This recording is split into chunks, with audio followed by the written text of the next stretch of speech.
Olá, tudo bem? Seja bem-vindo à última análise da Gazeta do Povo. E o governo Lula entrou em modo de missão para salvar Jorge Messias. O indicado ao STF está na corda bamba. Pela primeira vez em 130 anos, há um risco real de o nome escolhido pelo presidente da República ser barrado pelos senadores. Sabatina está marcada para o dia 10 de dezembro e Messias ainda não conseguiu a garantia do mínimo de votos necessários para ser aprovado. E o clima segue ruim entre o governo Lula e o Senado. O presidente do Senado emitiu nota atacando setores do Executivo por criar a falsa impressão, disse ele, perante a sociedade, de que as divergências entre os poderes são resolvidas por ajustes fisiológicos, com cargos e emendas. A ministra Gleisi Hoffmann reagiu e disse que isso jamais aconteceria.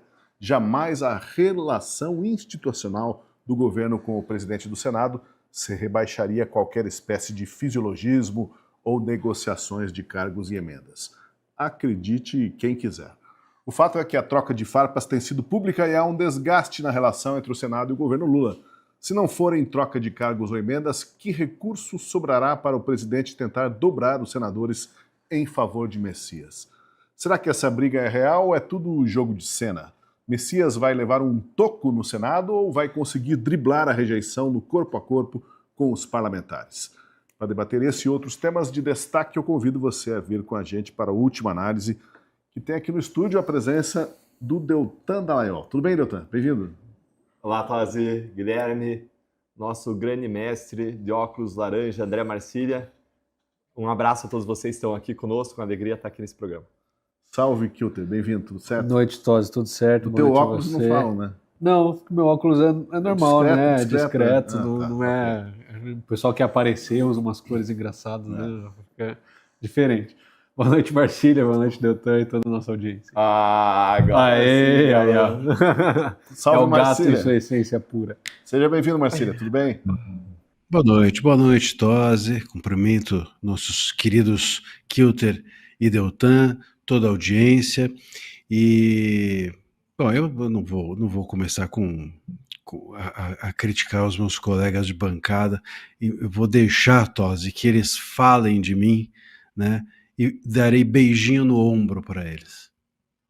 Só não pode falar de futebol hoje, porque no fim de semana o time do Marcília jogou, né? E o desfecho não foi aquela coisa. Fomos roubados. Fomos roubados. Mas... Ô, Marcília, você conhece Uma Vez, não? Você lembra de Uma Vez? Uma Vez. Uma vez? Uma vez Flamengo, sempre Flamengo. Mas olha, na verdade... É o Varmen. Ah, pronto. Olha, o VAR está para o Flamengo, assim como o STF está para a Constituição. Pegou pesado nessa, hein? Eu prefiro não entrar nesse debate. Pois é, mas olha só, dizem que o presidente do Senado, o Davi Alcolumbre, torce para o Vasco da Gama. E talvez isso ajude a explicar, né, por que em pleno fim de semana, em pleno domingo, ele decidiu emitir uma nota crítica e contundente contra o governo Lula. Parece que estava de mau humor, não sei se porque o arquirrival do Vasco tinha vencido a Libertadores da América. O fato é que o Alcolumbre emitiu uma nota dura e acusou o governo Lula de tentar desqualificá-lo, de tentar associá-lo à prática fisiologista de extorquir o executivo, oferecendo apoio em troca de cargos e emendas. Vamos até ver o que diz a nota à imprensa de Davi Alcolumbre. Olha lá. É nítida a tentativa de setores do executivo de criar a falsa impressão perante a sociedade de que divergências entre os poderes são resolvidas por ajuste de interesse fisiológico, com cargos e emendas. Isso é ofensivo não apenas ao presidente do Congresso Nacional, mas a todo o poder legislativo. Em verdade, diz Alcolumbre, trata-se de um método antigo de desqualificar quem diverge de uma ideia ou de um interesse de ocasião.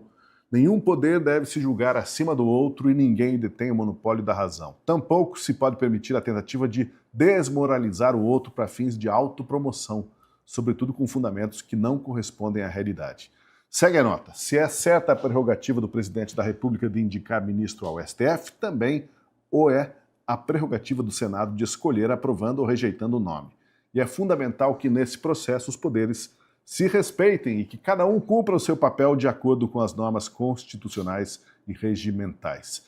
Feita a escolha pelo presidente da República e publicada no Diário Oficial da União, causa perplexidade ao Senado que a mensagem escrita ainda não tenha sido enviada, o que parece buscar interferir indevidamente no cronograma estabelecido pela Casa, prerrogativa exclusiva do Senado Federal.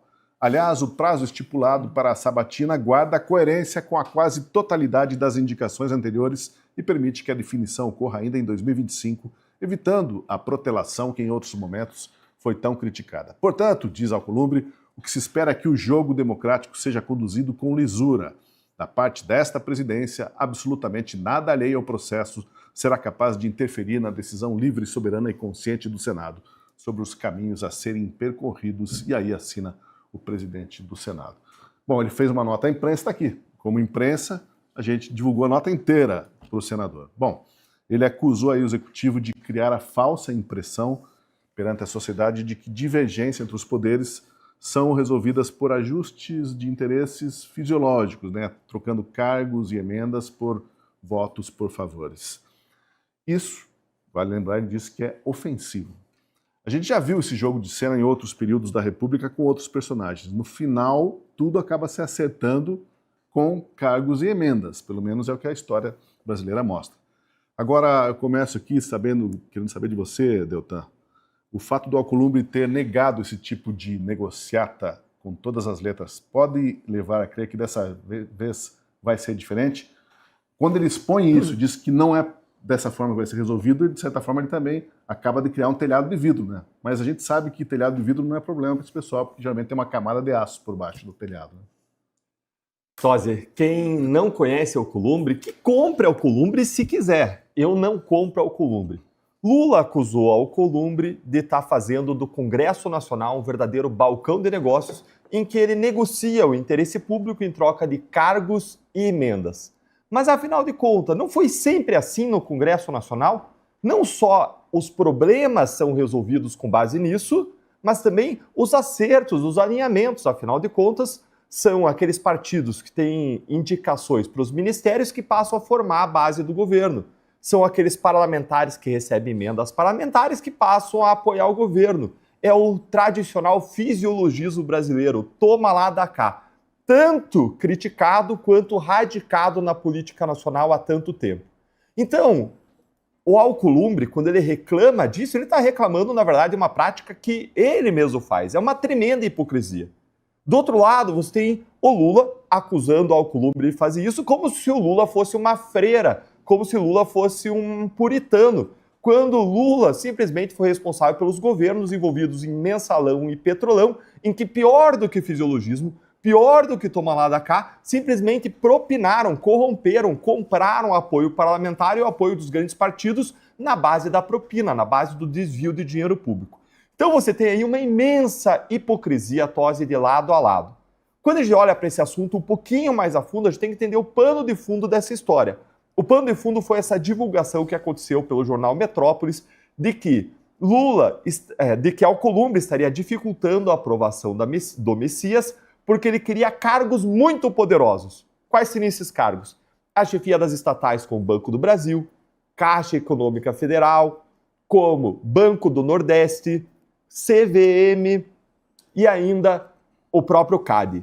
Ou seja, ele queria ampliar os seus espaços de poder por meio de indicações dele ou de aliados do Senado de pessoas que pudessem estar nesses grandes cargos. Mas nós sabemos que, tradicionalmente, o PT gosta de colocar na chefia desses grandes cargos os seus apaniguados, especialmente dos bancos estatais, que podem depois patrocinar os eventos petistas e canalizar dinheiro para ONGs, eventos, para conferências petistas, são patrocinadas tradicionalmente por esses grandes bancos.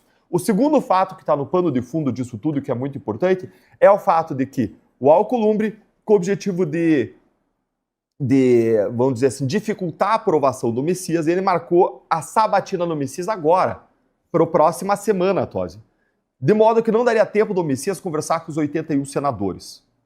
E aí, o Lula, para driblar isso, embora o Lula tenha publicado a indicação do Messias em Diário Oficial, ele segurou a mensagem ao Senado, que torna oficial essa comunicação do Senado, a fim de trapacear, de driblar, vamos dizer assim, a própria marcação da sabatina no Senado para a próxima semana.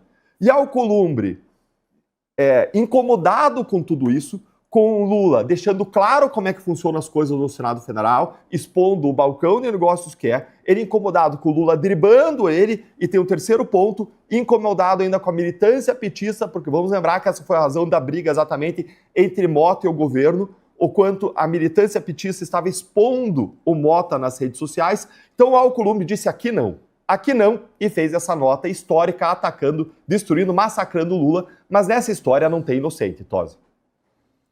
Kilter, o que você diz aí sobre o senador do Amapá acusar o governo Lula de recorrer a essa velha tática também de desmoralizar o outro para fins de autopromoção?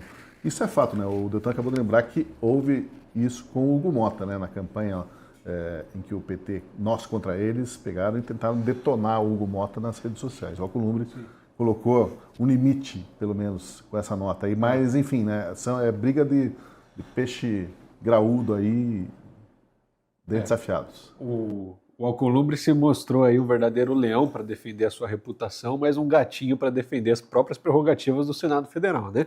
Quando é para defender a reputação dele, não, peraí, ele usa uma nota oficial à imprensa, timbrada ali pelo Senado Federal, para falar que é um absurdo, falar que ele trocaria qualquer cargo, qualquer tipo de negociação por algo que é uma prerrogativa exclusiva do Senado Federal, que é a sabatina e aprovação do ministro do STF. Agora, onde estava Davi Alcolumbre quando o STF abriu diversos inquéritos para investigar parlamentares, caçou e perseguiu senadores, deputados? Ele não falou nada. Quando a gente viu prisões completamente ilegais, onde é que ele estava? Quando usou de pressão e abuso do próprio Supremo para fazer passar suas pautas lá dentro, aumentar cargo, etc., gastos, aí ele não fez nada, aí ele não falou nada. Quando Alexandre de Moraes avançava contra as prerrogativas do Legislativo, quando derrubou o veto ao IOF, que ele falou que pautaria e pautou e aprovou com maioria, e o Alexandre de Moraes foi lá e canetou, aí ele foi um gatinho. Não teve nota à imprensa, não teve um posicionamento firme, simplesmente ficou quieto e mais, disse oficialmente à imprensa que não pautaria o impeachment de ministro nenhum, nem que tivesse os 81 votos. Ou seja, ele fez o extremo oposto. Ele usa do cargo de presidente do Senado Federal para se defender, para defender a sua própria reputação, mas não faz isso com os outros senadores, com os outros parlamentares, com as prerrogativas constitucionais do Senado Federal dos senadores. Ele usa isso como mentira para inglês ver, fala, não, isso aqui, a aprovação, a sabatina de um ministro do Supremo Tribunal Federal é prerrogativa nossa, a gente que tem que fazer, é constitucional. Pois é, mas ele só coloca isso porque o motivo foi ter sido acusado de fazer troca com cargos que o Deltan mencionou aqui, todos eles listou muito bem, relembrou a todos nós. Ou seja, um verdadeiro absurdo. Ele foge da sua posição para se defender. E aí comprova que isso, na verdade, é uma queda de braço entre interesses pessoais. O interesse pessoal do Lula de ter alguém que é fiel a ele no Supremo Tribunal Federal e o interesse do Alcolumbre de ter alguém que é fiel a ele e aos seus interesses no Supremo Tribunal Federal. E para isso, os dois estão usando os aparatos dos seus poderes. O Lula do Executivo, para garantir que tenha a conversa ali do Messias com os senadores, que seja atendido emendas, cargos e o que mais for necessário para essa aprovação, e o Alcolumbre usando as suas prerrogativas como presidente da casa, de marcar a data antecipada, de impedir que ele fale de formas indiretas com os senadores, de emitir essas notas à imprensa se colocando como alguém ético que jamais aceitaria um carguinho para aceitar uma indicação ao STF, quando todo mundo sabe, talvez uma parte do eleitorado dele acredite nisso lá no Amapá, de que não, ele de fato é uma pessoa íntegra, honesta e justa. Mas a maioria dos brasileiros sabe que não é verdade, que isso não é assim. A banda toca completamente diferente, não é essas notinhas à imprensa que ditam como deve acontecer. Não, a gente sabe que a verdadeira política acontece sim, através de negociações de bastidores, usando cargos, emendas e dinheiro do povo, quando não deveria ser que devia acontecer. Marcília, essa parece ser aquela situação típica em que as pessoas dizem, ó, nessa briga eu torço pela briga, né? Alcolumbre e o Lula se digladiando. Bom, eu acho que tem algumas coisas que a gente precisa aqui pensar, né? Primeiro, que essa briga é uma briga, eu tenho dito que é a briga na pessoa física deles, né? Tem a pessoa jurídica que é o consórcio, STF, Congresso, né? O consórcio que a gente diz, ou tem dito que é o STF, mais o governo federal, mais os presidentes das casas legislativas. Esse consorcião, ele segue sócios, né, desse consórcio que se formou no país para que o STF nos governe. O que, no entanto, na pessoa física eles estão brigando, né? É mais ou menos dessa maneira. Na pessoa física, e só na pessoa física. O que o Lula disse aí que tanto ofendeu ao Alcolumbre é a verdade. Ué, enfim, o Lula nunca fala a verdade. Na hora que ele fala a verdade, a gente ainda vai ficar revoltado. Pô, assim fica difícil. Ele disse que o Brasil é tocado por fisiologismo e troca de favores de cargos. Alguém não sabe disso? É novidade? Ué, aliás, isso sempre foi assim. Sempre. Sempre foi assim, infelizmente. Mas é assim que a banda toca. Todo mundo sabe disso. Agora a gente vai ficar chocado com o óbvio? Então, e depois não precisa muito para o Alcolumbre se sentir desqualificado ou algo assim, né?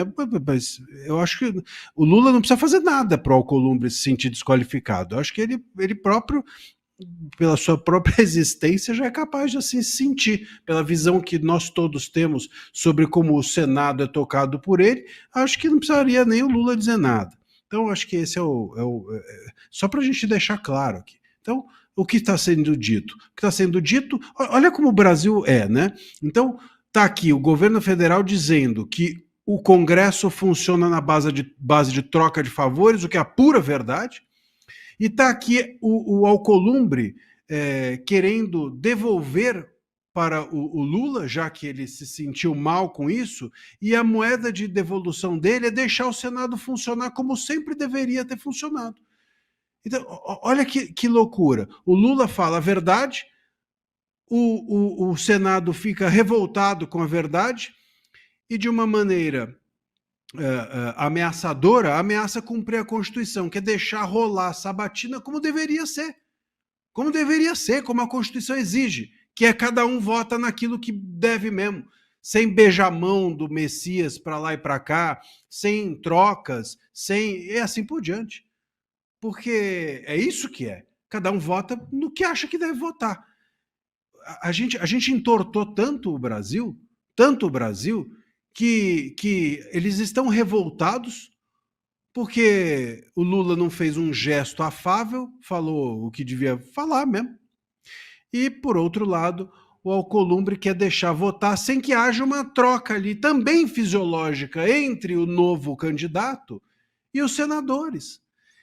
Então, realmente não tem como funcionar um país que se permite, né, agir dessa forma. O que eles esperavam? O que eles queriam? Eles queriam que o Lula falasse, olha, o Alcolumbre é incrível, e o Alcolumbre, em troca, ia permitir que o Messias ficasse fazendo beijamão e troca de favores, sabe-se lá o quê? Com os senadores para conquistar voto. Quer dizer, é isso que se queria. Que o Lula fizesse um gesto afável. Gesto afável é o quê? É exatamente fisiologismo, em troca mais fisiologismo do governo para conseguir os votos do Messias.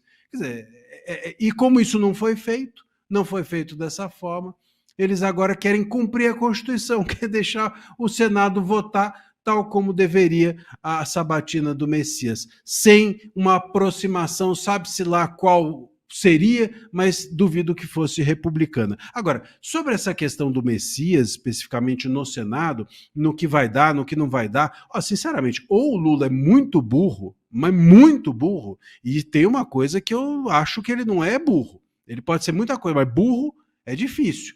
Mas ou ele é muito burro e deixou o Messias ser indicado sem que esses votos todos estivessem ali já negociados, essa é a palavra, né?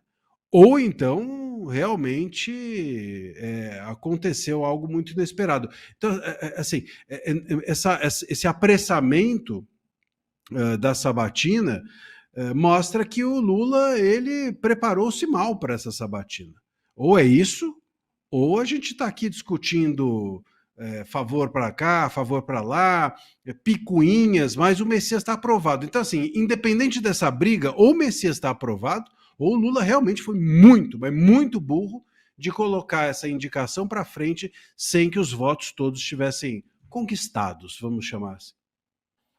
E olha, no mesmo domingo em que o Alcolumbre publicou a nota, a ministra Gleisi Hoffmann, que cuida da interlocução do governo com o Congresso, emitiu uma outra nota pela plataforma X. Veja o que ela escreveu. Temos pelo senador Davi Alcolumbre o mais alto respeito e reconhecimento. Jamais consideraríamos rebaixar a relação institucional com o presidente do Senado a qualquer espécie de fisiologismo ou negociações de cargos e emendas. O governo repele tais insinuações da mesma forma que fez o presidente do Senado em nota na data de hoje, por serem ofensivas à verdade, a ambas as instituições e a seus dirigentes. O critério de mútuo respeito institucional presidiu a indicação pelo governo e a apreciação pelo Senado Federal de 2 dos atuais ministros do STF, do Procurador-Geral da República, em 2 ocasiões, e de diretores do Banco Central e agências reguladoras. Todos esses processos, diz Gleisi, transcorreram com a transparência e lealdade de ambas as partes, respeitadas as prerrogativas do Executivo na indicação dos nomes e do Senado Federal na apreciação dos indicados. A impressão até que não tem briga, né? Eu lendo uma nota e outra, assim, né? Ambos estão um pouco ofendidos, mas foi por algum motivo banal, né? Não... Olhando as notas, parece que a temperatura está baixa. Mas veja só, destacar aqui, o que ela escreveu. Jamais consideraríamos rebaixar a relação institucional com o presidente do Senado a qualquer espécie de fisiologismo ou negociações de cargos e emendas. Absolutamente o governo jamais faria isso. Será? Olha essa matéria de setembro deste ano. Em um único dia, o governo Lula liberou 2,3 bilhões de reais em emendas PIX. Liberação que ocorreu, diga-se de passagem, no contexto da erosão da base governista com o anúncio de rompimento da federação formada pela União Brasil e o PP. Em outras palavras, o governo disse, querem ir embora, ok, mas veja só o que vocês vão perder se vocês saírem. E liberou emendas PIX no único dia 2 bilhões e 300. E se for olhar outros exemplos na história recente, a aprovação da reforma tributária também foram bilhões, né, para conseguir que o interesse do governo fosse atendido. Ou seja, o discurso da Gleisi parece que está descolado da realidade, né, dizendo que não é assim que funciona no Brasil e jamais nos rebaixaríamos. Espera aí, esse rebaixamento já ocorreu. Não ocorreu? Parece só aquele casamento que tem um monte de coisa errada ali, mas os dois mantêm a aparência. É um casamento entre o executivo e o legislativo. Tem um monte de coisa errada rolando por trás do pano, de fisiologismo, de tomar lá da cá, quando não tem coisa pior ainda, de esquemão envolvendo aposentão, envolvendo petrolão, envolvendo mensalão. E os dois fingem que tá tudo bem, mantém aquele casamento, aquele relacionamento de aparência, como se não tivesse tudo podre por dentro. E eu queria discordar um pouquinho do Marcílio e de você, viu, Tosi? Primeiro eu queria discordar um pouquinho do Marcílio para dizer o seguinte, eu não acho que o Lula já tinha os votos acordados quando ele fez a indicação do Messias. Eu acho que ele tem expectativa de poder e que ele sempre consegue as coisas com base no fisiologismo do toma lá da cá, na liberação de cargos e emendas. Agora, o que o Alcolumbre fez em reação foi colocar o bode na sala.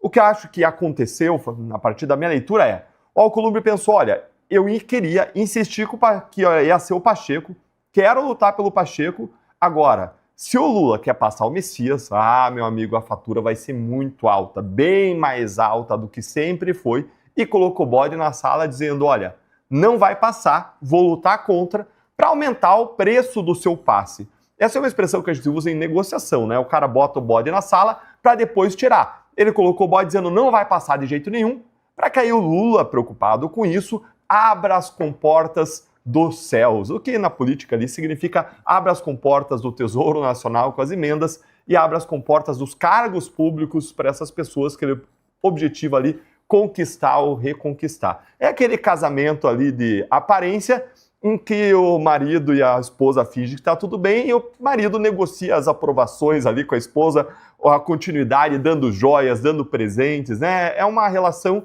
que está longe de ser a relação ideal no Brasil, Tosi. O que a gente vê é que a ministra Gleisi, quando ela vem, agora deixa eu colocar minha discordância pontual também em relação ao que você falou. Quando a gente olha a nota do Alcolumbre, meu amigo, parece que é caos, pedra, porrada, bomba que está acabando o país e que acabou a relação entre Senado e Executivo.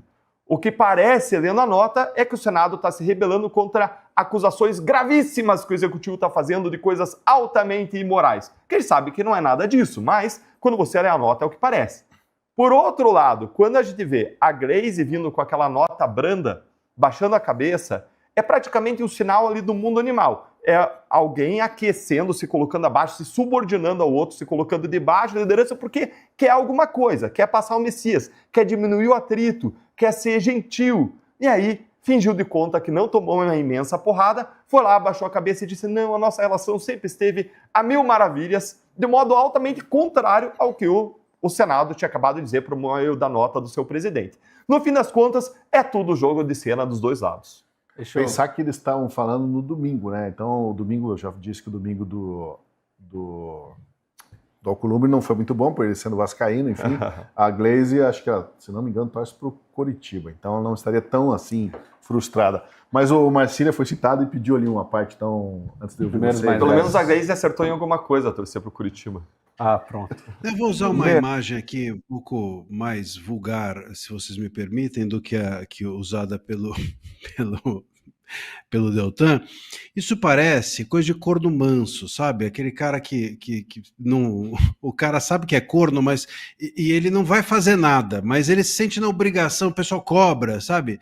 Aquele negócio assim, pô, vai lá, pô, mexeram com a tua mulher. Fala, ih, mas agora? E ele vai lá e fala alguma coisa só para ficar registrado. Mas a gente está aqui num jogo que é de cartas marcadas. Essas pessoas todas, elas vão ali adiante se encontrar, ou vamos usar uma outra imagem, que tem futebol, né? Tem Palmeiras e Corinthians, eles vão lá e brigam dentro de campo, não sei o quê, depois da noite tá todo mundo no mesmo bar, na mesma farra. E eles estão na mesma farra, é um imenso fingimento, todo mundo sabe qual é a moeda de troca hoje dentro de Brasília.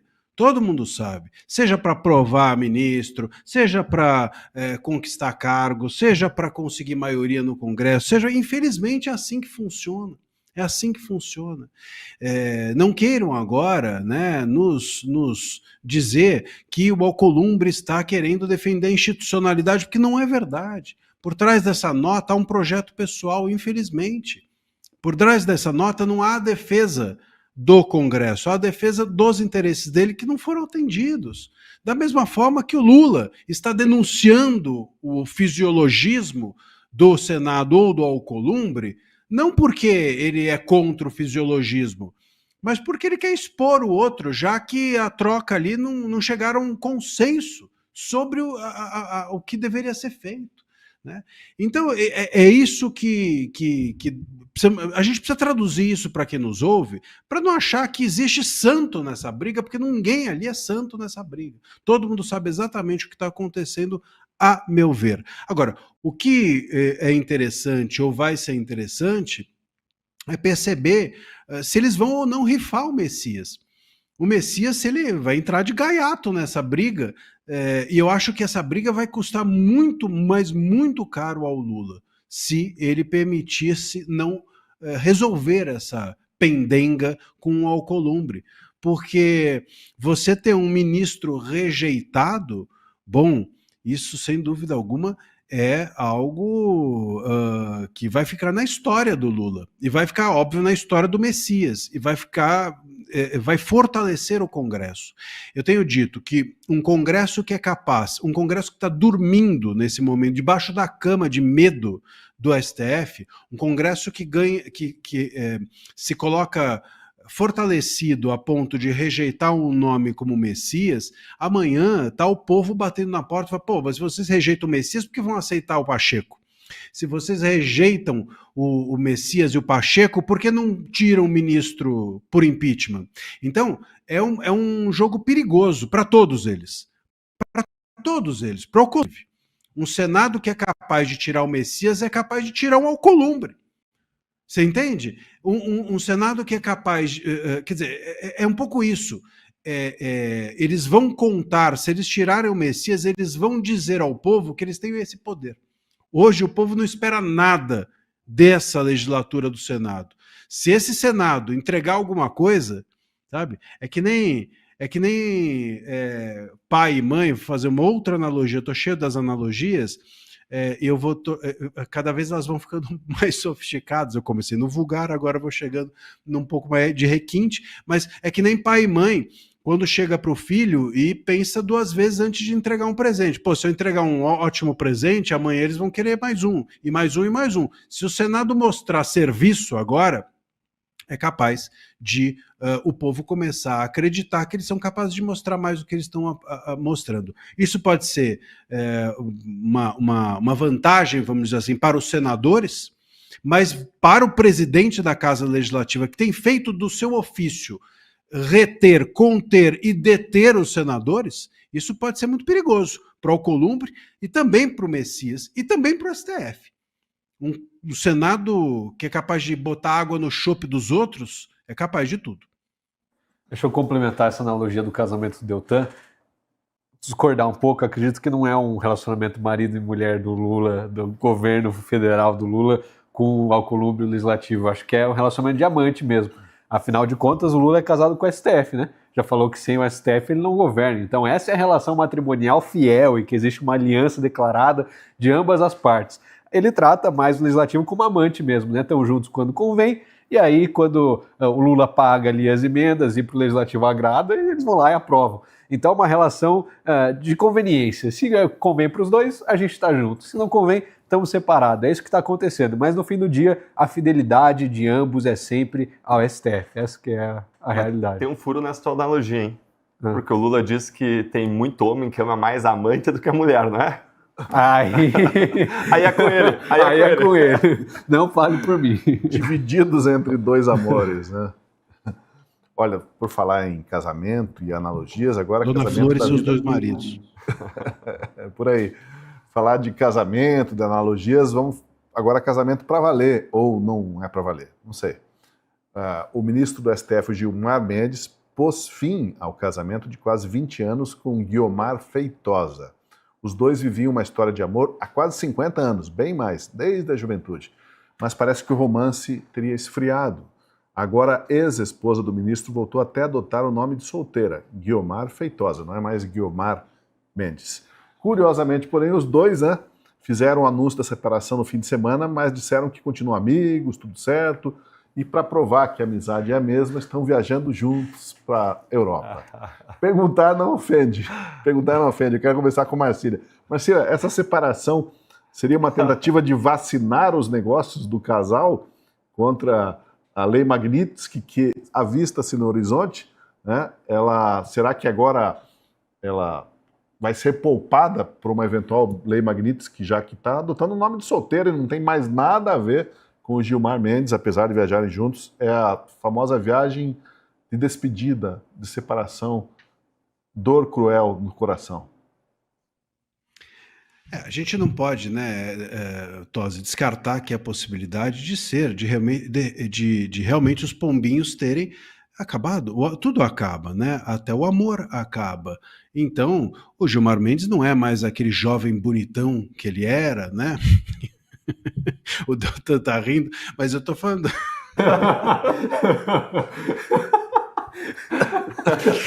Eu me perdi aqui, não.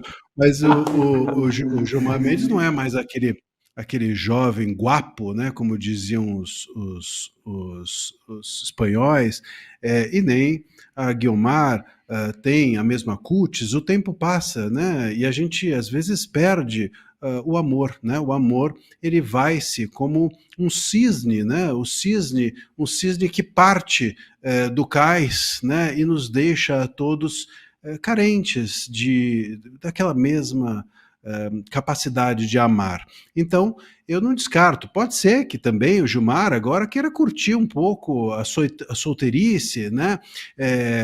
Curtir, tomar umazinha na sexta-feira à noite, pegar um canecão de chopp e poder curtir com os amigos.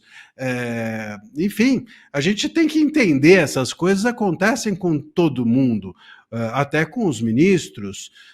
O Barroso dizia, já nos lembrava do uso. Barroso dizia que por trás da toga ou por baixo da toga também bate um coração. O Tom Jobim até melhorava essa frase do Barroso em Luísa ao dizer: debaixo dessa neve bate um coração Luísa. Então, eu não posso também negar essa possibilidade. Agora, sendo que esse casal, considerando a possibilidade desse casal ter se separado em razão de um terceiro que apareceu, um russo talvez, chamado Magnitsky, sendo essa a possibilidade, a gente tem que lembrar aqui ao ministro Gilmar e também a Guiomar, porque a gente deve também dizer que o ministro Gilmar ele faz parte daqueles ou daqueles ministros que possuem esposas ou com escritório ou que trabalham em escritórios que advogam no STF ou que são especializados em cortes superiores, como eles próprios dizem, né? Especializados, ótimo isso, especializados em cortes superiores. E então pode ser que eles tenham receio de que um escritório que a Guiomar possa ser atingida e etc. O ministro sendo atingido pela Magnitsky, se alcance a Guiomar, ou a Guiomar sendo atingida, o escritório onde ela atua sendo atingido pela Magnitsky, alcance ao Gilmar e essa separação venha a tentar resolver essa questão. Se for isso, não vai adiantar, porque não são apenas parentes que são... você não consegue blindar ao alcance da Magnitsky, deixando de ser próximo, ou de ter relações sanguíneas, ou relações de parentesco, ou relações conjugais com alguém, né? O ministro Moraes, por exemplo, não teve o escritório de sua esposa sancionado apenas porque ela era sua esposa, e sim porque o escritório dela nutria ou ajudava materialmente o ministro Moraes. Então, se de alguma forma o escritório ou onde a Guiomar atuar auxiliar materialmente o Gilmar Mendes, e isso for demonstrado, comprovado, ou houver uma desconfiança simples, e o ministro Gilmar for atingido pela Magnitsky, isso, eles terem se separado, não vai ser suficiente. A Magnitsky não se resolve assim, até porque é uma lei política, é uma lei que tem um alcance que está muito mais no terreno da política do que no terreno jurídico do 2 mais 2 é igual a 4, e você faz uma equação como separar e deixa de ser atingido por ela. Não funciona dessa forma. Se é isso, acho que o ministro Gilmar, que antes, alguns meses atrás, negava que a Magnitsky fosse aplicada no Brasil, chegou a cogitar que a Magnitsky não poderia ser aplicada no Brasil. Lembra-se quando o Dino deu uma decisão impedindo a Magnitsky de ser aqui aplicada? O Gilmar chegou a consultar advogados ou juristas e etc. sobre a possibilidade da Magnitsky ser aplicada aqui. Se a separação for para tentar esse tipo de blindagem, parece que o ministro Gilmar Mendes até agora não entendeu o que é a Magnitsky. Vamos ver.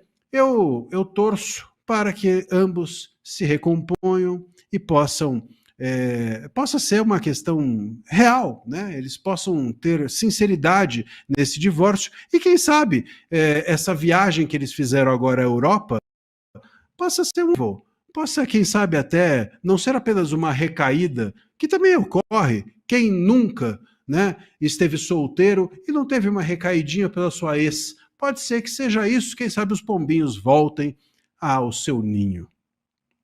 O último romântico. eu sei o que aconteceu, Tosi. Completando essa fala do Marcílio, mas não tenho dúvida que foi isso. O Alexandre Moraes chegou no Gilmar Mendes e falou: ó, Gilmar, o problema não é o Trump, o problema não é a Magnitsky, o problema é a esposa ficar sem o cartão de crédito. Não dá. Você não tem mais paz. Depois que a minha esposa perdeu o cartão de crédito, é uma briga todo dia. Aí o Gilmar falou: não, peraí, isso daqui faz sentido, deixa eu separar, porque o Pix, pelo menos, é brasileiro, não tem como sancionar. Manda o Pix, tá tudo certo. Foi isso que aconteceu, não tenho dúvida. Não seria surpresa também se o Gilmar Mendes daqui a pouco tirasse totalmente o nome dele do instituto lá, né, que faz os cursos e as faculdades, deixar só com o filho, ou quem sabe até um outro terceiro, porque à medida que a corda for apertando, se chegar nele, vai ser um problema pro instituto dele, né? Sim, você já não fez até, Tosi.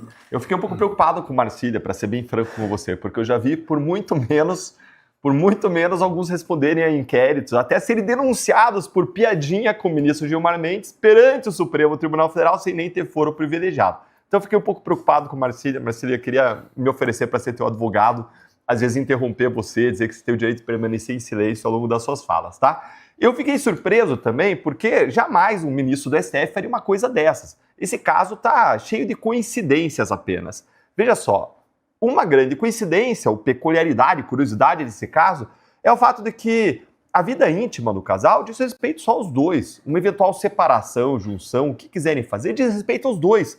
Mas olha que curioso, justamente nesse caso, justamente agora, nesse momento, eles fizeram uma mega divulgação dessa separação. Uma divulgação com toda a pompa e circunstância, até parece casamento de celebridade, não separação. Divulgaram primeiro na Mônica Bergamo e depois veio todo esse auê dessa separação com uma mega divulgação.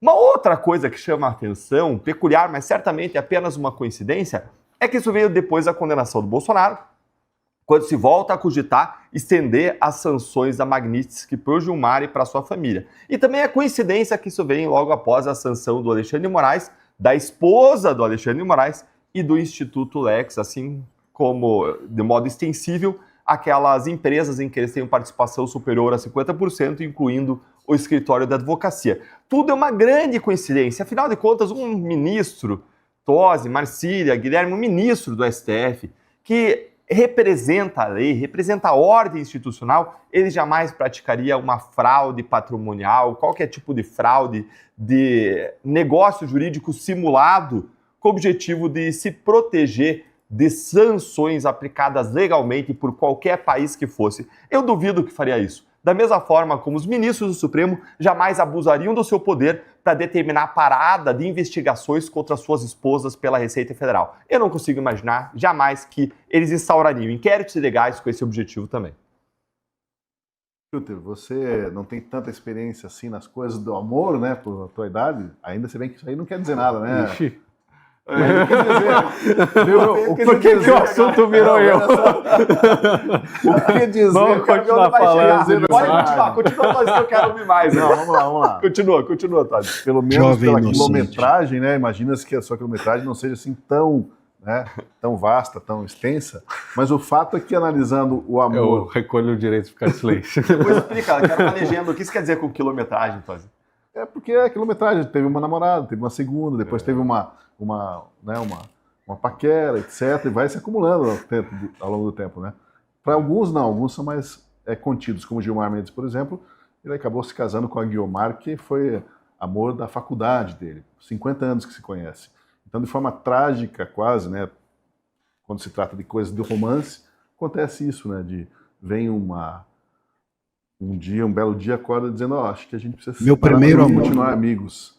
Vamos continuar amigos, vamos viajar juntos pelo mundo, mas para todos os efeitos, agora você não leva mais meu nome. Enfim, o que você diz sobre a imagem? Temos a imagem ali da matéria do Poder 360, não, do casal? Olha ali, não está com cara de quem iria se separar tão cedo, mas o amor tem essas coisas, né? Engana, né? Aparentemente está tudo bem, sorridentes, mas vai que acabou mesmo o amor e não tem nada a ver com a Lei Magnitsky. Digno de novela, né? Acho que a Globo pode pegar isso daí e fazer uma novela do amor do Gilmar Mendes da Guiomar. Mas isso acontece um tanto, o Tosi, na política, essa instrumentalização das relações de casamento, matrimônio, amor, isso acontece por diversos motivos, né? Por questões legais ou por outros motivos ali, se usa disso, de vamos casar aqui agora, ou separa aqui, ou não casa agora, ou joga isso para frente, porque assim não enquadra aqui um nepotismo, assim eu recebo tal cargo, assim você consegue ocupar essa posição, assim eu não sou sancionado pela Magnitsky, digamos assim, né? Só suposições. Então, obviamente, tem um motivo por trás disso. Não é à toa, é claro que fica evidente que há uma suspeita da aplicação da Magnitsky sobre o Gilmar Mendes, e aí isso afetaria ele, a toda a sua família e a sua esposa, inclusive. E aí a gente sabe, essa corda está apertando, está chegando mais perto, o cerco está fechando para o Gilmar Mendes. A gente já teve o Alexandre de Moraes sancionado, agora a gente teve a Coca-Cola notificada pelo governo Trump por patrocinar, por apoiar um evento que teve o Alexandre de Moraes como um dos seus principais oradores, um dos principais palestrantes, ou seja, eles ainda estão monitorando. E a gente teve uma notícia semana passada, ou retrasado, né, Tosi, do Paulo Figueiredo de que viriam outras aplicações da Magnitsky. Não deixou claro para quem, não falou quando, só disse que viriam. E a primeira vez ele acertou e de fato vieram as do Alexandre de Moraes, então se deve alguma credibilidade para isso, alguém que está lá nos Estados Unidos fazendo esse trabalho de apuração dentro da Casa Branca. Então, de fato, a gente percebe que isso está a caminho. Se vai ser essa semana, na semana que vem, no ano que vem, se o Trump vai esperar o Natal, aí, as festas, né, as festividades de fim de ano, a gente não sabe, nem o Gilmar Mendes sabe. E aí, por isso, ele está tomando todas as precauções possíveis. É bom a gente também fazer uma apuração sobre o seu instituto, ver as movimentações financeiras que ele está fazendo, onde está o seu dinheiro, onde está o seu patrimônio, porque de fato, se ele estiver querendo se blindar da Magnitsky, ele vai trazer o máximo possível o seu dinheiro, o seu patrimônio aqui para o Brasil e não manter relações com empresas que dependem do governo americano. Então, quem sabe agora que a água está batendo na bunda, ele siga aquela recomendação dos bancos de abrir uma conta numa cooperativa,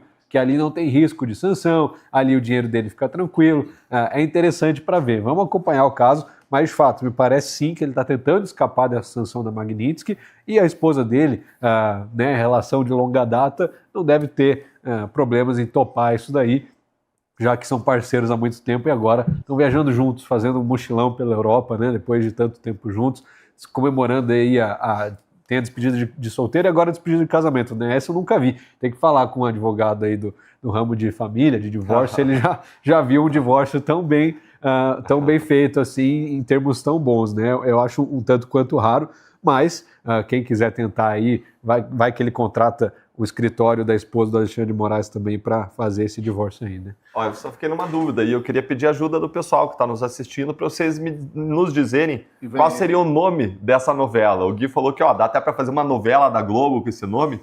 E qual o nome que você daria para essa novela? Queria ouvir vocês também quando cada um for falar. E eu daria talvez Amor Magnitsky ou talvez Até que Trump os separe. Amor Supremo. Aí parece que ela se apaixonou pelo Trump. Na verdade, é um exemplo de civilidade e de civilização, né? Eles não falaram que eles querem recivilizar o brasileiro?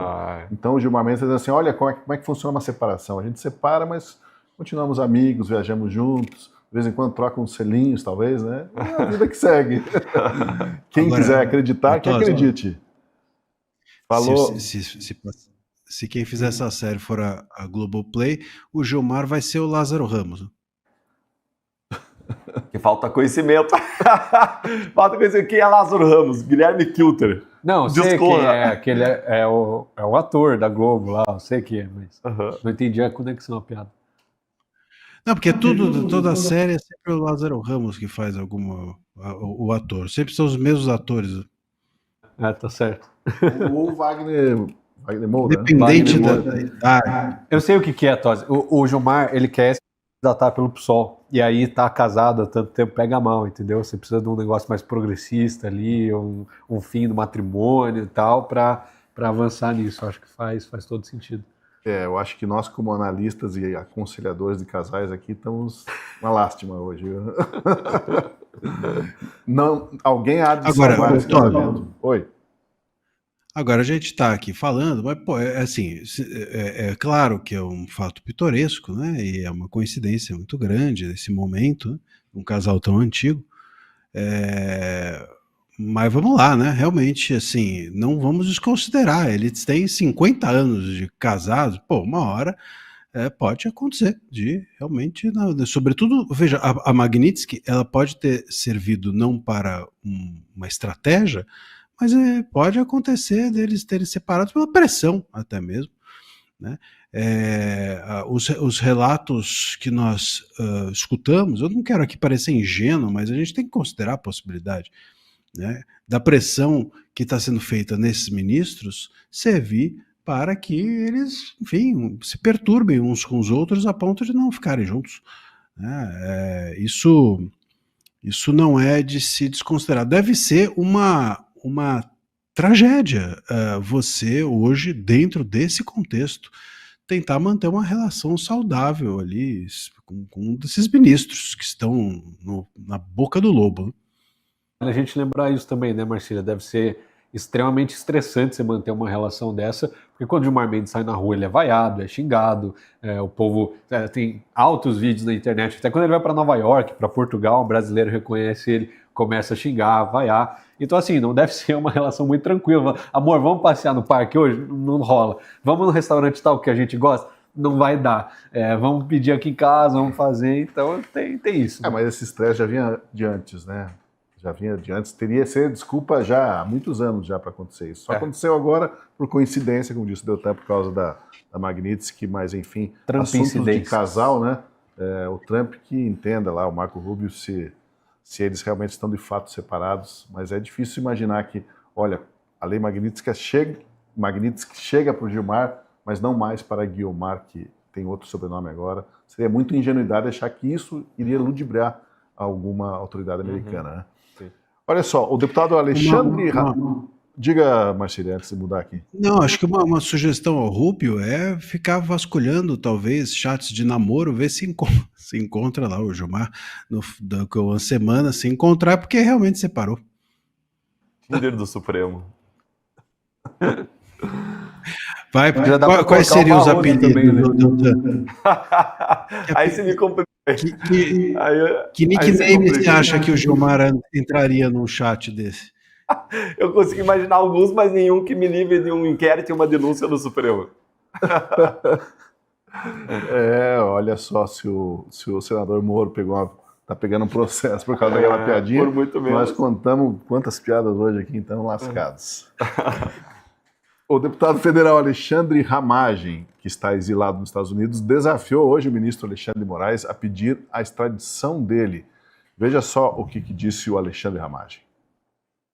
Um outro ponto é que, se o Alexandre de Moraes quiser trazer algum pedido para a minha extradição, ele vai ter que remeter para a análise de um juiz federal americano toda a ação do golpe que me envolve e o presidente Bolsonaro. Então, eu peço, traga para a análise dos norte-americanos essa ação do golpe, e nós vamos ver uma resposta enfática dos norte-americanos do que é uma juristocracia, uma ditadura, uma arbitrariedade que assola o Brasil agora. E olha só, antes aí de fazer essa manifestação, o delegado Ramagem tinha dito que o governo americano está se debruçando sobre os escândalos de engenharia, de corrupção do governo PT e com a empreiteira Odebrecht, entre outros países latino-americanos também. E que ele, Ramagem, poderá até ajudar a mapear um pouco o que aconteceu.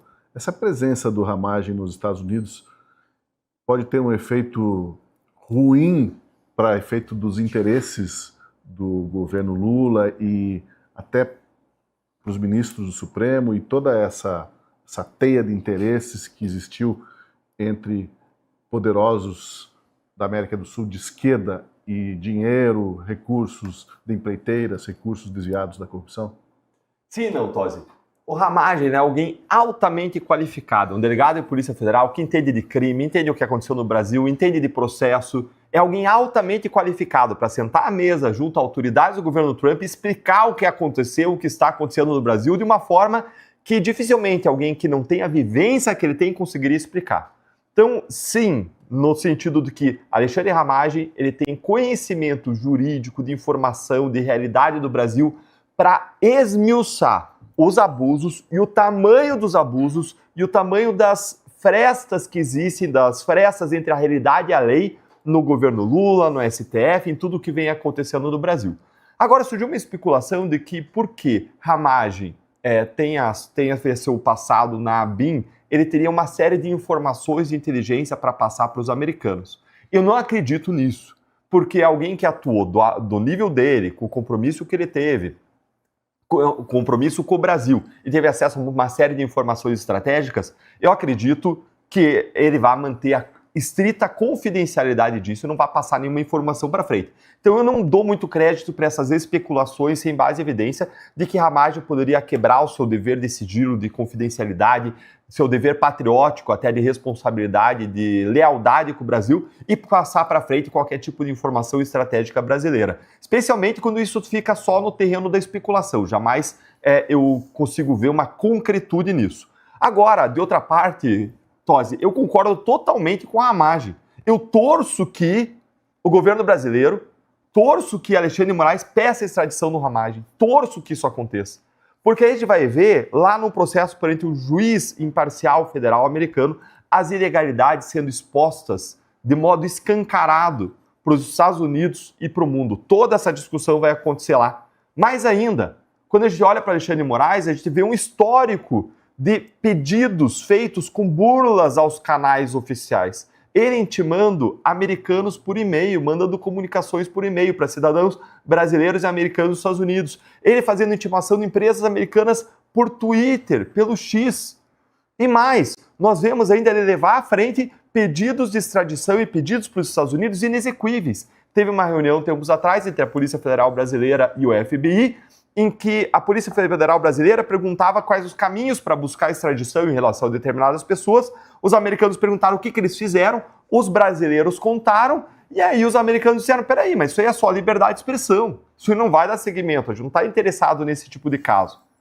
Além de tudo isso, agora Moraes é um sancionado da Magnitsky.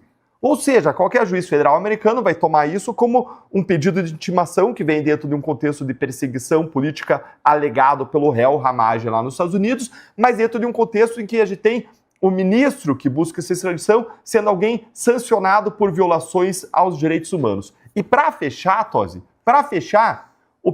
o acordo internacional entre Brasil e Estados Unidos, que é o MLAT, é o Mutual Legal Assistance Treaty, que a gente usou tanto na Lava Jato com os Estados Unidos, ele prevê uma série de crimes específicos que autorizam extradição.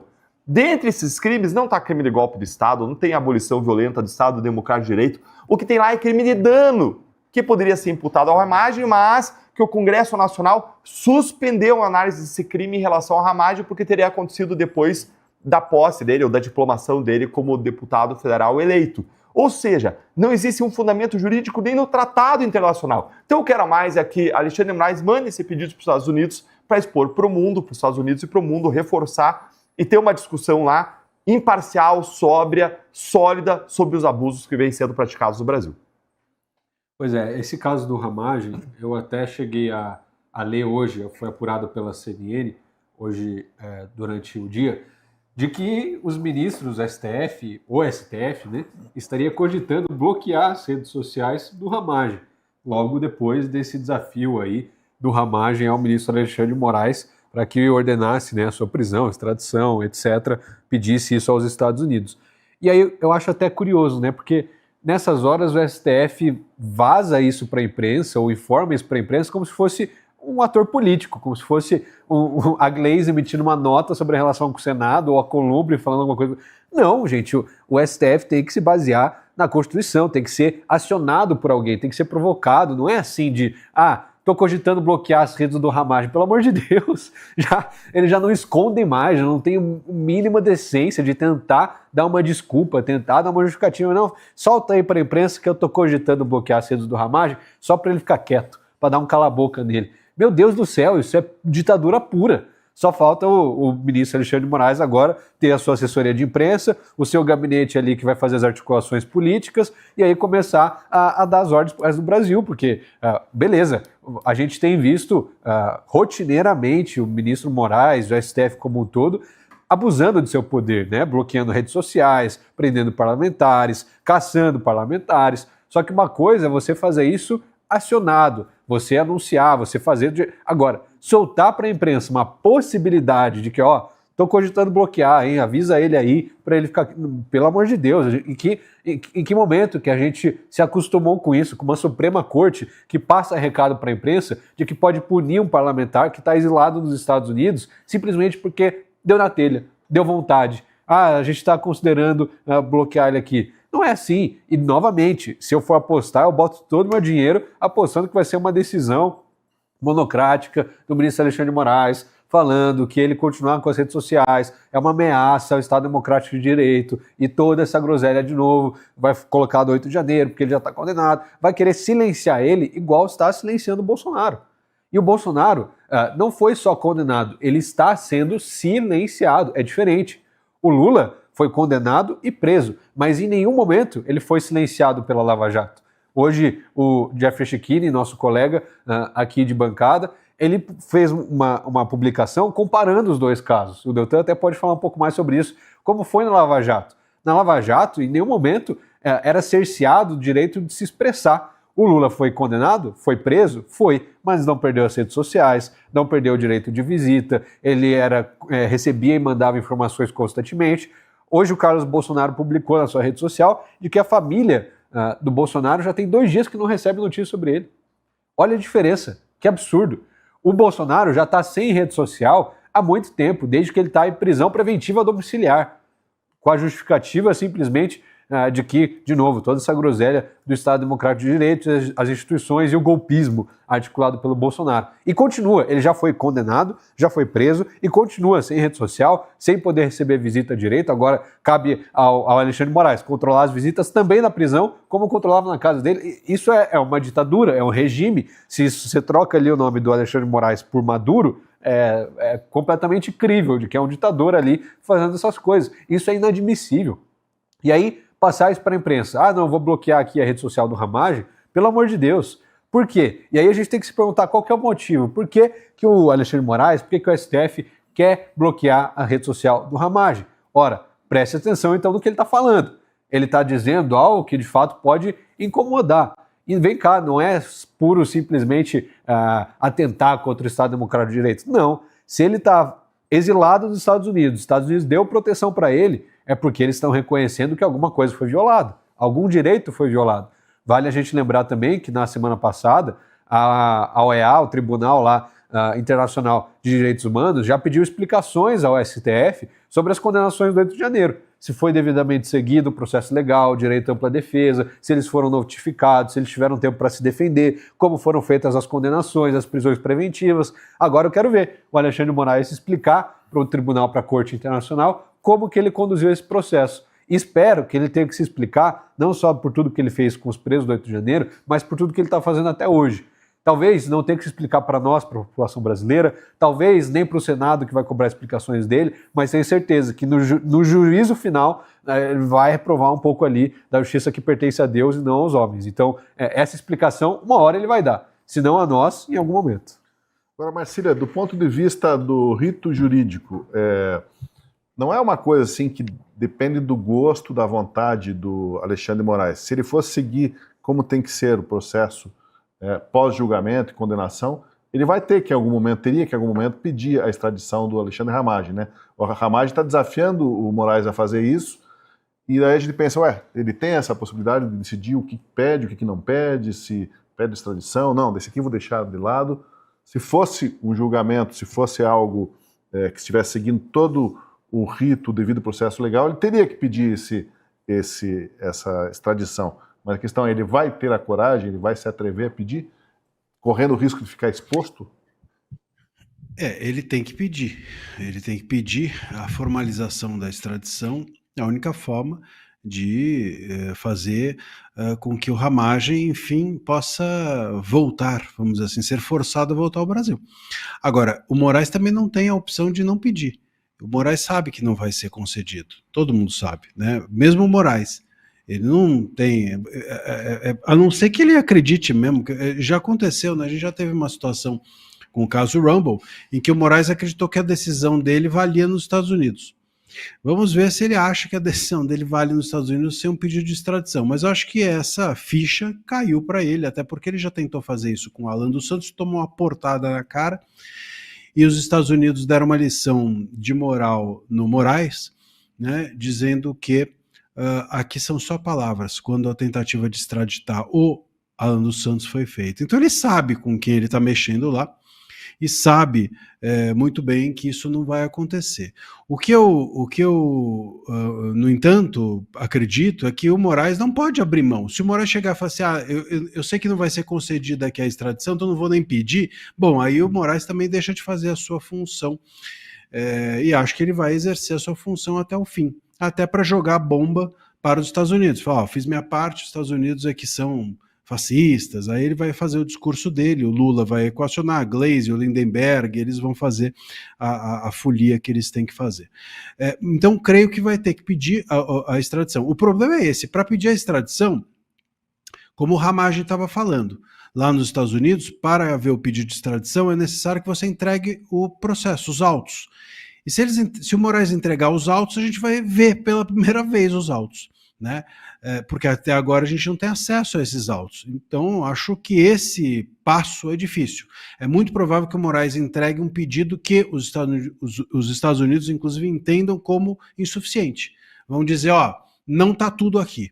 Pelo que vocês mandaram, falta coisa ainda para a gente decidir. E aí o Moraes não vai mandar nada e vai começar a dizer que dá 48 horas para todo mundo fazer alguma coisa e vai tocar o barco para frente. Acho que vai ser isso. Ele vai formalizar o pedido, vai entregar menos ou nada do que é necessário e vai deixar por isso mesmo. Se o pedido for feito de extradição, não vai ser concedido, porque o Ramagem ele está no mesmo núcleo do Bolsonaro, que é o núcleo 1, né? E se ele está no mesmo núcleo do Bolsonaro e os Estados Unidos já anteciparam que entendem que há perseguição política contra o Bolsonaro, óbvio, portanto, que também há perseguição política contra o Ramagem. E ainda assim, o Ramagem, se não pediu, deve estar pedindo asilo político. E o asilo político, quando ele é pedido, até que ele seja definido, ele não pode ser extraditado. E não tenho dúvida de que também será concedido asilo político ao Ramagem, até mesmo por essas informações, eventualmente, que ele tenha a prestar ou a passar aos Estados Unidos. Não informações de sigilo de Estado, mas informações sobre todos esses absurdos que podem servir para endossar ou referendar ou agregar às sanções que o Brasil tem recebido, né? Eu acho que o Ramagem vai servir muito mais como alguém que vai robustecer essas sanções da Magnitsky do que simplesmente quando ele diz que vai passar coisa aos Estados Unidos, acho que é nesse sentido, né? Até porque eu nem acho que o Ramagem talvez nem tenha segredos de Estado, etc. E se fizesse isso, veja, os segredos de Estado do Brasil não têm o menor interesse para os Estados Unidos, né? Acho que é muita pretensão nossa acreditar que os Estados Unidos têm algum interesse em algum segredo de Estado nosso. Eu acho que eles têm mais interesse nesses segredos desse Estado paralelo que o STF criou aqui no Brasil. Até que o Brasil consiga manter tantos segredos dos Estados Unidos assim, né? Tudo bem. Pois é, já que a gente está falando da relação dos americanos, dos Estados Unidos com a gente, com a América do Sul, com o Brasil, com Venezuela, com Colômbia, a tensão entre a Venezuela e os Estados Unidos escalou novamente no fim de semana. Na rede social dele, o Truth Social, o presidente americano Donald Trump exigiu que o espaço aéreo da Venezuela fosse fechado no fim de semana. E ele mandou a seguinte mensagem a todas as companhias aéreas, pilotos, narcotraficantes e traficantes de pessoas. Por favor, considerem o fechamento do espaço aéreo acima e ao redor da Venezuela em sua totalidade. Várias companhias aéreas cancelaram voos no país vizinho. A empresa brasileira Gol, por exemplo, foi uma delas. Em seguida, ainda no domingo, o Trump teria conversado por telefone com o ditador Nicolás Maduro. O conteúdo da conversa é desconhecido, mas parte da imprensa arrisca que teria sido um ultimato de Trump para que Maduro se retire da Venezuela enquanto há tempo. Supostamente, o Maduro teria pedido como contrapartida uma imunidade contra os crimes cometidos. Fala-se, inclusive, em refúgio na Rússia, que é aliada de Venezuela. Algum palpite sobre essa misteriosa conversa de telefone entre o Trump e o Maduro? E, afinal, os Estados Unidos vão tomar uma atitude concreta? Estão preparando realmente para agir caso o Maduro não resolva sair à francesa, à moda francesa, e ir parar na Rússia, ou onde ele vai parar mais, né? Difícil imaginar, talvez na China. Sim. Cuba ele não iria. Não iria porque é muito ruim, né? É muito ruim. Como é gastar os milhões, né? Ninguém quer para Cuba. É mais perto dos Estados Unidos. Assim, sabe, Tosi, que saiu no Miami Herald, um veículo americano, o que teria tido de conteúdo essa conversa entre Maduro e Trump. E nessa conversa, segundo o Miami Herald, esse veículo jornalístico americano, Maduro teria apresentado 2 pedidos para Trump em troca dele realizar eleições livres. Coloco entre aspas porque os pedidos que o Maduro fez não garantem essas eleições livres, mas seriam 2 pedidos em troca das eleições livres. Quais seriam esses pedidos? O primeiro dos pedidos seria uma anistia internacional ampla a Maduro, ou seja, uma garantia de impunidade, de que Maduro não vai ser processado pelos seus crimes, pelas suas perseguições, por suas torturas, por seus homicídios, por causar o maior êxodo internacional da Venezuela da história, por causar esse massacre humano que aconteceu na Venezuela. Então ele pediu ampla impunidade. E ainda que Trump quisesse dar, ainda que Trump cogitasse dar, Trump não poderia dar isso. Por quê? Porque tratados internacionais, tribunais penais internacionais e Corte de Direitos Humanos Internacionais, eles têm jurisdição sobre a Venezuela e se posicionam contra esse tipo de anistia a quem praticou violações de direitos humanos sucessivas ao longo do tempo. E eles têm jurisdição sobre Maduro. Então veja, por exemplo, a Corte Interamericana de Direitos Humanos. A Corte Interamericana, a Venezuela tentou se desligar dela no começo da década de 2010, mas a Corte Interamericana entendeu que essa desvinculação ela foi inválida. E entende que ela tem jurisdição sobre Maduro e pode julgar Maduro pelos seus crimes praticados e violações de direitos humanos. Da mesma forma, o Tribunal Penal Internacional segue com investigações contra Nicolás Maduro. Então, nesse primeiro ponto, Trump foi claro de que ele não avançaria numa anistia internacional. Mas o Maduro ele pediu uma segunda coisa também para o Donald Trump. Ele pediu que ele seguisse controlando as forças armadas venezuelanas. O que ele queria ali, segundo o Miami Herald colocou, era basicamente sair do poder na aparência, mas continuar controlando a Venezuela, controlando seus opositores, controlando o que acontece por meio do controle nas Forças Armadas. Ou seja, seria meio que uma saída do Maduro da presidência para inglês ver. E o Trump também, evidentemente, não avançou, não assentiu, não teria concordado com nada nesse sentido, até porque a contrapartida das eleições livres dificilmente aconteceria num país em que Maduro tivesse o controle sobre o exército. E aí você coloca, Tosi, o que deve acontecer com Maduro a partir de agora? O que então vai acontecer com Maduro? Veja, os Estados Unidos eles foram apertando, eles foram constringindo a Venezuela, colocando seus aparatos militares próximos, movimentações em bases militares, movimentações do aparato aéreo, do aparato terrestre e do aparato marítimo. O último a ser movimentado agora foi o aparato terrestre, com o Trump dando uma declaração de que, além de fazer as interceptações de navios de narcotraficantes que saem da Venezuela por mar, ele passaria a agir por terra. E aí eu vi algumas pessoas com alguns comentários céticos na internet dizendo, peraí, o Trump ele não pode invadir a Venezuela, porque para ele invadir e declarar guerra à Venezuela, ele precisaria de uma autorização do Congresso americano, que é necessária para uma invasão militar norte-americana a qualquer país, para uma declaração de guerra. Mas eu não está falando disso. O Trump adotou outras medidas, encontrou uma saída jurídica junto com o Marco Rubio para ele poder fazer missões militares em relação à Venezuela sem necessitar de uma declaração de guerra formal dos Estados Unidos. Os Estados Unidos já fizeram incursões militares e missões militares e quando os Estados Unidos declararam o cartel de Aragua, né, como o trem de Aragua, como uma organização terrorista, além de narcotraficante, isso autoriza os Estados Unidos a adotarem medidas militares pontuais em relação à atuação desse cartel e o Nicolás Maduro é reconhecido pelos Estados Unidos como chefe desse cartel, com uma recompensa prometida por informações que levem à captura do Maduro de 50 milhões de dólares. Então, tudo indica que a qualquer momento, ainda mais depois dessa declaração do Trump dizendo que a zona aérea da Venezuela deveria ser desocupada, tudo indica que a qualquer momento Trump vai sim adotar medidas que levarão à deposição de Nicolás Maduro. Deixa eu só mostrar aqui uma imagem. Tem um site que fica monitorando, né, os voos internacionais e olha como é que ficou há pouco, como é que estava há pouco a situação na Venezuela. Venezuela, aquele buraco ali onde que não tem quase desenho de aviãozinho, né? Simplesmente um apagão no espaço aéreo venezuelano. Obviamente, tem um outro avião ali em território venezuelano voando, mas pelas bordas sempre, e quase ninguém está voando lá, porque imagine a situação do piloto, da companhia aérea, levantar voo na Venezuela agora com uma ordem de restrição, o céu venezuelano está interditado.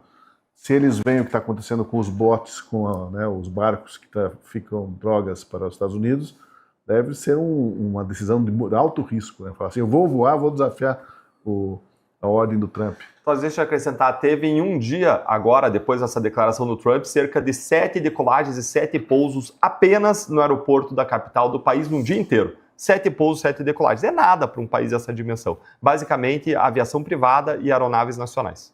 Ninguém é louco, né, de desafiar o Trump, ainda mais quando você tem uma série de submarinos, de porta-aviões, todos ali na costa da Venezuela, prontos para qualquer ordem, né? A gente também recebeu a informação de que hoje mesmo, provavelmente agora, enquanto a gente está realizando o programa, o Trump teria uma conversa com seus generais para tratar sobre o assunto da Venezuela.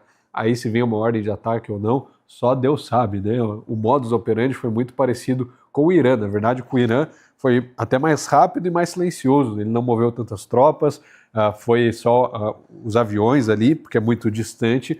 Aqui no caso da Venezuela, não, foi um pouco diferente. O que Maduro está fazendo para mudar isso?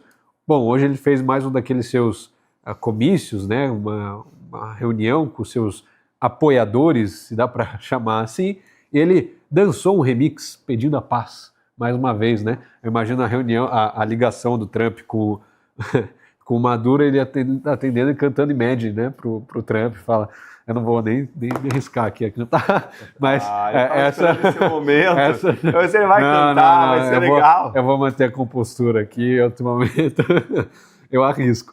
Mas essa tem sido a alternativa do Maduro, né? Cantar pela paz, comover, tentar gerar uma comoção, quando a gente sabe que não muda nada. Ele pode fazer o raio que parta, dar um mortal para trás, fazer o que for. Se não for uma sinalização real, uma movimentação real, não vai mudar nada, não vai adiantar nada, não vai comover ninguém, nem venezuelanos, nem americanos, nem qualquer um na comunidade internacional. Então, o Maduro já percebeu que está chegando a sua hora. A gente já recebeu notícias também de que ele estaria ficando preocupado com traições dentro do seu governo e do seu exército, porque a qualquer momento poderia ter agentes infiltrados ali dos Estados Unidos, um comando para matar ele, e ele não sabe em quem confia ou não. E os ditadores têm esse problema, Otosi.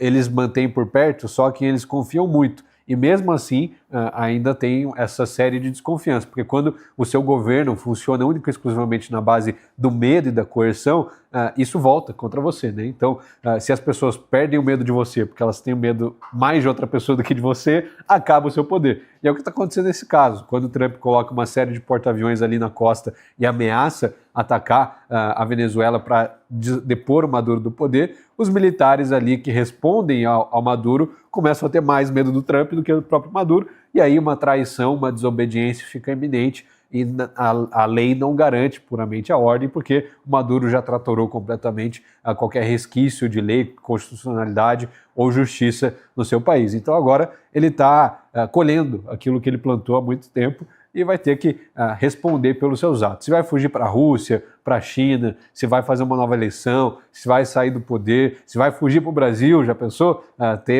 Ser recebido por um companheiro aqui com o dedo a menos, não me surpreenderia. Mas alguma coisa acredito que ele vai fazer, porque nessa situação não deve aguentar muito tempo, não.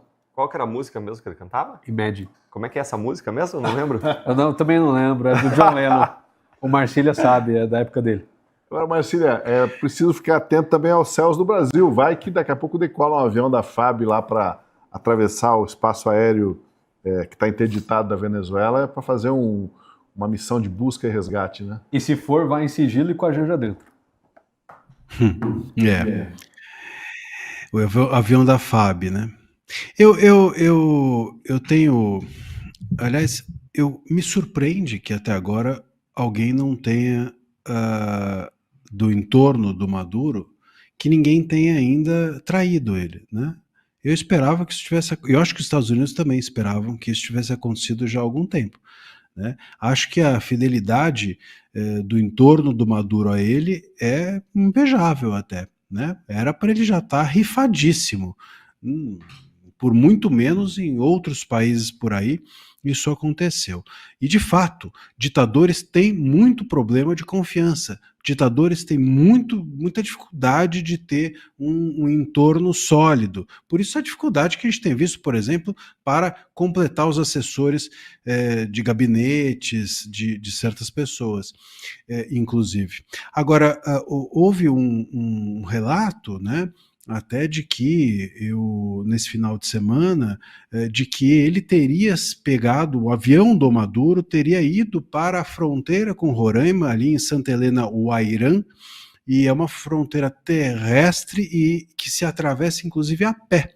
E o avião usado pelo Maduro teria ido para essa cidade que é fronteiriça com Roraima. O que, enfim, ele foi fazer lá, não se sabe, mas isso, o avião foi para lá. Isso é um fato, isso é registrado por esses sites ou por esses, hoje em dia, né, que você tem a possibilidade de saber, ou monitorar, né, esses monitoramentos desses aviões que são feitos por GPS, isso todo mundo tem acesso. Então, o avião dele foi para lá. Agora, foi fazer o quê? Não se sabe, mas eu não descarto a possibilidade, porque veja, a invasão à Venezuela vai ser o último recurso do Trump. Por quê? Porque isso dá trabalho, porque tem um custo, o custo político que eu digo, né? A melhor coisa é você pressionar para ver se a pessoa zarpa, né? Ou se entrega. Então, a invasão à Venezuela acho que vai ser o último recurso do Maduro, aliás, do Trump. Mas eu acho que em algum momento, se nada acontecer, ele vai invadir, mas eu acho que ele está esperando que o Maduro fuja. E acho muito possível que tenha o dedinho do governo brasileiro, vamos dizer assim, numa fuga do Maduro. Acho bastante provável. Não descarto a possibilidade de que o avião do Maduro tenha feito até um teste, né, indo ali para Santa Helena ao Airã, e que em algum momento, no último momento, ele pegue, atravesse para Roraima e não fique no Brasil, porque o Lula também não seria tolo a esse ponto, mas que o Brasil seja aí um corredor para o Maduro fugir, sabe-se lá para onde. Rapidamente, o assunto que não pode passar batido ainda hoje, a Fundação Perseu Abramo, do PT, lançou uma cartilha com propostas para a segurança pública.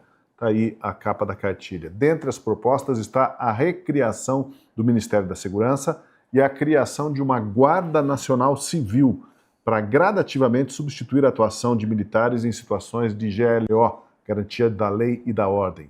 Os petistas consideram que a Força Nacional que existe hoje não resolve, é apenas um programa de reunião de militares dos estados e não uma força própria e estruturada. Será que uma polícia da União, para atuar em todo o território nacional, especialmente nas fronteiras, na Amazônia Legal, etc., a polícia da União, uma nova polícia, será que a gente precisa de uma brigada, né, dessa, a serviço tão somente da União, aspas, do governo federal, Deltan? Acho que a gente precisa sim, Tosi, uma polícia para fiscalizar o Lula de perto, para estar lá perto, olhando o que de errado eles estão fazendo, porque fora disso não faz sentido. E é surpreendente que saia alguma política de segurança da Fundação Perseu Abramo do PT, quando na verdade o PT ele tem as piores políticas de segurança pública da história. Que eles estão fazendo aí um grande teatro para eles dizerem que eles têm alguma proposta de endurecer o combate ao crime, quando eles não têm, porque a visão deles de segurança pública é deturpada. Eles têm uma visão de segurança pública de que o crime e o criminoso eles não são um problema para o PT e para a esquerda. O crime e o criminoso eles são sintoma do problema para o PT e para a esquerda. São sintoma de uma desigualdade gerada por um capitalismo opressor na visão da esquerda, do PT, e o próprio crime e o criminoso, eles ajudam a desestabilizar os pilares desse sistema. Da mesma forma como eles atacam a família para desestruturar a base do sistema capitalista, por entender que a família é uma das bases, eles entendem que o criminoso ajuda a desestruturar esse sistema. Então, eles tratam o criminoso e o crime como um sintoma de uma doença mais profunda. E por isso eles são contra a punição para o criminoso. São vistos como um efeito colateral do sistema capitalista. Eles não são, então, culpados pelos seus crimes, porque eles são levados a isso pelo ambiente, pela cultura. O comportamento deles é determinado por uma opressão sistêmica que eles sofreriam. Justamente por isso, qualquer punição contra eles seria injusta, eles são contra a punição. Por isso que o lema da esquerda é descriminalizar, ou seja, você fazer com que os comportamentos deixem de ser crimes, é você despenalizar, que é quando você retira a punição criminal de prisão de comportamentos criminosos e é ainda é descriminalizar, despenalizar e é desencarcerar, tirar as pessoas de dentro das prisões. Esse é o lema do PT, esse é o lema da esquerda. Por isso que Lula era contra o fim das saidinhas. Por isso que quando o Congresso contra o Lula derrubou as saidinhas, o Lula foi lá e disse, vou ampliar o indulto natalino. Essa é a visão de mundo do PT e da esquerda. Então surpreende muito eles quererem agora criar uma polícia. Eu não tenho como ver diferente a criação dessa polícia como uma forma de ampliar o poder do governo federal sobre a sociedade, sobre a população de controle. Ter uma polícia estadual para chamar de sua. Porque hoje quem faz a segurança pública, ela é de responsabilidade de todos, é inclusive do governo federal, mas o governo federal, ele tem apenas aquilo que ele chama de polícia judiciária, que é a polícia que atua para investigar crimes, que é a polícia federal. É uma polícia judiciária, ela investiga crimes. Os governos estaduais, eles têm duas polícias. A polícia judiciária estadual, que é a polícia civil, e eles têm ainda uma polícia, que é a polícia que ele chama de ostensiva, que é a polícia militar, que atua na prevenção dos crimes. E o Lula, ele quer ter uma polícia militar para chamar de sua. E ele tem uma desconfiança enorme em relação ao exército. O PT tem uma desconfiança enorme em relação ao exército. Então eles querem alijar o exército das garantias da lei e da ordem e ter uma polícia ali com a visão de governo, hoje, a visão de governo de esquerda, PT, para poder atuar no caso de alguma necessidade. Ou seja, eu vejo uma concentração, uma outra forma, depois daquela PEC de segurança pública do governo do PT, que foi rejeitada por todos os governos estaduais porque concentrava o poder na União, na federação do presidente. Agora a gente vê Lula aí, por meio da sua fundação petista, adotando uma nova estratégia para, mais uma vez, concentrar poderes num governo federal a partir de uma visão de mundo até deturpada, que tem uma visão totalmente errada de combate ao crime, e a gente vê aí mais uma estratégia para Lula tirar aí concentrar poder e poder mandar mais ainda nessa história em detrimento dos governos estaduais. Eu prefiro que o controle do crime por meio de polícias ostensivas, polícias preventivas, fique sob o comando dos governos estaduais. Num país em que a presidência já concentra tanto poder e pode ser governado por um governo de esquerda, é muito perigoso você concentrar mais poder ainda na União. Dá até a impressão que eles andaram se aconselhando com o regime do Nicolás Maduro, né? E, de repente, lançam aí uma modalidade de guarda revolucionária para a defesa da República de Brasil e coisa do gênero, né? Dá a impressão que eles estão se espelhando mesmo no Maduro, porque o Maduro é cercado de milícias, de guardas, de esquadrões, para proteger ele, o Maduro, né? Isso é um pouco perigoso, o Tosi. O Olavo de Carvalho, eu lembro um dos livros que ele escreveu, O Jardim das Aflições, ele falava que o PT não chegaria a esse cúmulo do socialismo para o comunismo, que é ter a sua própria guarda armada antes de implementar ali uma visão muito mais de esquerda, que eles continuariam nessas pautas progressistas, a liberalização das drogas, do aborto, a promiscuidade, sexualidade nesse sentido, e que não avançariam para a formação dessa milícia. Se avançar, é um grande passo, um grande avanço em relação a um regime petista, igual na Venezuela, igual aconteceu em Cuba, e falta de exemplos a gente não tem na América Latina. Agora, se fosse supor, imaginar, no mundo fantasioso, eu acho que essa nova polícia aí seria todos os integrantes com cabelo vermelho, teria ali a participação do Oruan, e todos eles teriam um diálogo cabuloso com o PT, certamente, né? Mas, claro, é só uma suposição, algo fantasioso. Trazendo para a realidade, o que a gente tem é o Flávio Dino, devolvendo para o concurso de uma delegada de polícia civil, uma mulher que era esposa de traficante, né? Daí ela foi eliminada do concurso da polícia civil para delegada pela polícia de Santa Catarina, porque, obviamente, é esposa de traficante, não tem como você ser polícia, mas ela recorreu à justiça e o Flávio Dino, numa decisão monocrática, devolveu ela ao concurso, justamente nessa visão aí, uma pessoa declaradamente comunista, né? Nessa visão de que precisamos ter a nossa própria guarda. Então é deveras perigoso, espero que isso não avance, não prospere.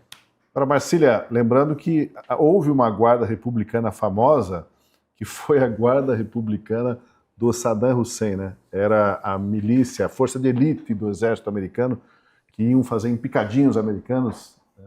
Do exército iraquiano, iam fazer em picadinhos americanos, a mãe em todas as batalhas, e eles depositavam toda a confiança nessa guarda republicana iraquiana, que ela era subordinada diretamente ao Saddam Hussein. Ou seja, quando se fala de uma guarda especial para a União, para a defesa da União, para a defesa do Estado, existe esse perigo aí de que estão querendo inventar coisas que já não deram certo em outros países e nem tão democráticos assim. Tosi, isso daí vindo dessa Perseu Abramo, a gente não devia nem estar comentando. Isso aí tem um valor zero. Isso aí é inútil. O Perseu Abramo, a coisa que ele fez de mais interessante foi ser sindicalista. Um jornalista sindicalista. Ele é um sindicalista. O que eles querem é uma polícia sindicalista. É isso. Né? É nada mais que isso. O PT quer uma polícia que seja menos polícia do que sindicalista. Assim como o Perseu Abramo, ele foi acadêmico, mas foi sindicalista. Ele foi jornalista, mas foi sindicalista. Quer dizer, o que ele era mesmo era sindicalista. Eles querem uma polícia que, acima de tudo, seja sindicalista. É isso. Os regimes mais totalitários, mais cruéis, inclusive a Alemanha da metade do século passado tinha também as suas forças policiais, não é? Que era para seguir o líder, era a polícia do partido. É isso que eles querem uma polícia do partido. O que eles não conseguiram fazer ainda com a Polícia Federal, por completo, eles querem fazer com essa força, Guarda Nacional, né? Guarda Nacional Revolucionária, Guarda Nacional Bolivariana. É isso que eles querem, é isso que eles querem. Vindo do Perseu Abramo, a gente, dessa fundação, a gente não devia nem estar comentando. Isso daí não vale nada. É zero à esquerda. Então, Gostei. voltamos à estaca zero, né? Zero à esquerda. Me arrependi de ter falado até, se tá certo você. Não devia nem ter comentado nada. Na próxima a gente deixa o Marcílio falar antes. Né? Isso.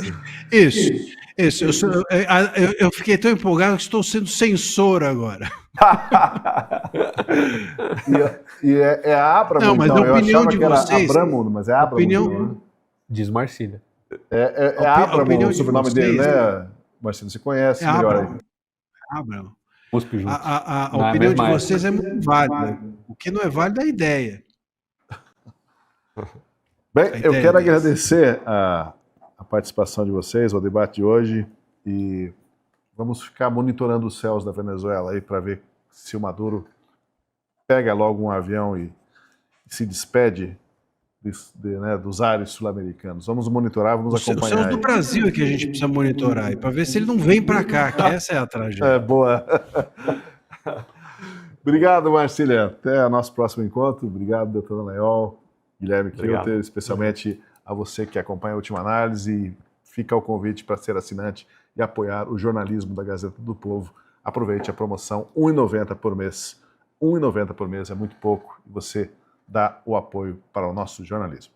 Muito obrigado e até o nosso próximo encontro.